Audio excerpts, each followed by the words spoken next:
খুন করা মায়ার পেশা নয়, নেশা। পলিটিক্যাল থ্রিলার গল্পে গোলাপ নামের সিনেমা বানাচ্ছেন শামসুল হুদা। গত মাসের শেষ দিকে এই সিনেমার নায়ক নীরব হোসেনের ফার্স্ট লুক পোস্টার প্রকাশ করে ঘোষণা দেওয়া হয়েছিল সিনেমার।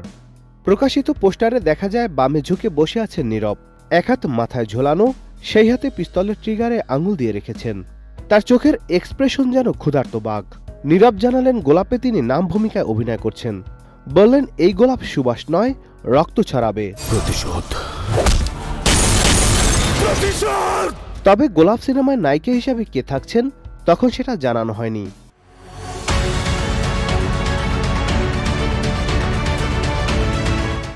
অবশেষে জানা গেল গোলাপে নীরবের নায়িকা হচ্ছেন পরিমণি।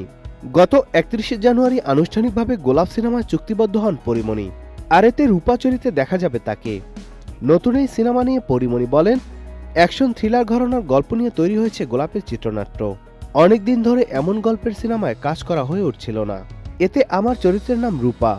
সিনেমার গল্পে রূপা নাচবে, প্রেম করবে, এমনকি ফাইটও করবে।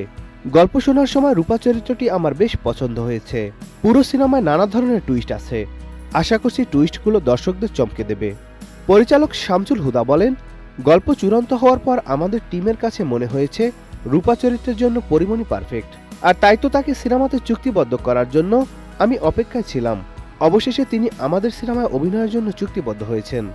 গোলাপের গল্প, সংলাপ ও চিত্রনাট্য লিখেছেন অনিক বিশ্বাস। সিনেমাটি তৈরি হচ্ছে গল্পওয়ালা প্রোডাকশনের ব্যানারে। চলতি মাসের শেষ দিকে সৈয়দপুরের বিভিন্ন লোকেশনে সিনেমাটির শুটিং শুরু হবে বলে জানান নির্মাতা। স্বপ্নে যখন হিংস্রতা হানা দেয় তখন নাদিম হাসান, চ্যানেল আই।